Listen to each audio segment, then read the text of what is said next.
We went up to San Francisco to this show, and we opened for a band. And then we were in this van to drive back to LA, and everybody was wasted, and I went, now's the perfect time to write a song. So Duff had this song with this chorus. I had a verse.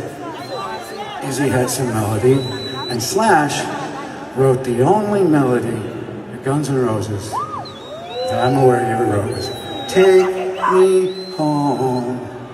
He was all drunk, upside down on the bench chair, going, Take me home. And we got a song out of it. Here we go. I usually say Don't Cry was like the first song for Guns N' Roses, because that's kind of like when Izzy and I got kind of back together to form Guns N' Roses. But really, this song would have been the first song. Oh my God. Lyrically, it's about 4 years before Don't Cry.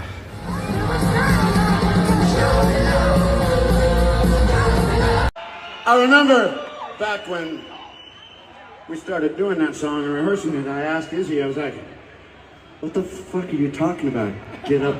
Wake up around 7. He goes, PM, dude. PM. You can have someone going, it's misogynistic. Actually, it was written about a dominatrix who had a guy tied up to the ceiling. We just felt more comfortable turning that around. No, it's okay. I just found $1 million that someone forgot. Well, basically, Izzy had been on about a 3-week coke binge and somehow felt he was an accountant. He may or may not have found an accounting error, but I just thought it sounded pretty fucking cool, that's all. Odds are against him, I'll tell you that. This next song, the writer of the music is my friend Brandon. I thought that maybe he titled the song in general because at the time I had nicknamed Tommy Stinson General in rehearsals. And I thought, well, knowing Brain, maybe it's in the US, maybe it's the General Car Insurance. For a great low rate you can get online, go to the General and save some time. He said, no, it was the General Fried Chicken. That's what he named the song after. It was a fried chicken commercial. Just sharing that with you. Thank you. Now that song's always fun to do. But when I'm singing, every time, I'm thinking, I wonder how many people really think I'm that asshole thinking those things. But the verses were written by Izzy, and he wasn't necessarily being an asshole. I know the girl he wrote it about. And it really was. She could be his if she would stop all the blow and all the other crap. It was pretty amazing to watch though. Then I wrote the middle about mine because I figured some anger tied in with some other anger, and I think the whole "You Could Be Mine," I think he ripped that off of the Stones or Jagger or something. But it's really fucking fun to sing. This has been Storytellers with Guns N' Roses. This next song, sometimes media will try to take a shot at me and I was writing how cool I thought I was or something. Well, the line they're talking about, everyone tries to please me. The hero. And he was right. He would have to split when we played the clubs and we had a party. He'd get there, and he'd have to split with his girlfriend because it would just get too fucking crazy. So he'd have to leave. But, at that time, everybody wanted to please them.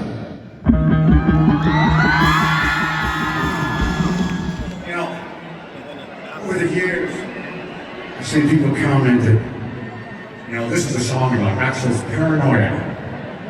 Except, the title of the song and the main line of the chorus, that's the only thing I didn't write. Izzy wrote that. auditioning. I go, what do we call this? He goes, Out to Get Me! Were written by Duff and Wes Arkeeb. And it was kind of a Northern California hippie love rock song. It was called the hippie yaya song. But we were living in a shithole, this little one-room thing, and we'd play a club, but we were doing good. So in doing good, people knew that the band was gonna happen, because that was the spot at the time. So it wasn't about It's So Easy and us being arrogant. It was that you had a fuckload of people that wanted to figure out any way to get a piece of your ass as you were gonna make it as a band. We were living in a shithole. We had the trunk of an old Oldsmobile filled with beer and ice. You know, we were the party. As we were very good hosts. I'm saying, telling you now, we were very good hosts. November Rain is a song about not wanting to be in a state of having to deal with unrequited love. Estranged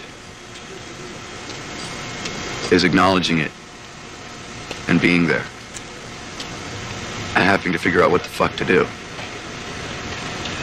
It's like being catapulted out into the universe and having no choice about it and having to figure out what the fuck are you gonna do, because the things you wanted and worked for just cannot happen, and there's nothing you can fucking do about it.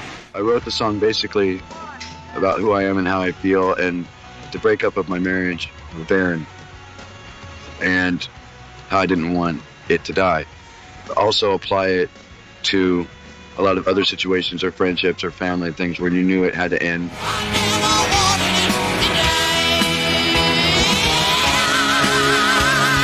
It's also communication with Dylan, someone that I'm not allowed to communicate with, and someone who feels that I abandoned him, and I didn't. When it came time to film that scene, I went up to sit on the shelf, and they got the SWAT teams breaking in and everything, and I ended up just laying down and going to sleep, and having the most peaceful sleep, because I really needed to do that for myself, and I really needed to be there, and I really needed to be in his room, and like, it was a really strange way for me to spend time with Dylan in my own mind. I had a real heavy sense of peace that I really liked. When we first wrote the song, it was the first song written for Guns N' Roses.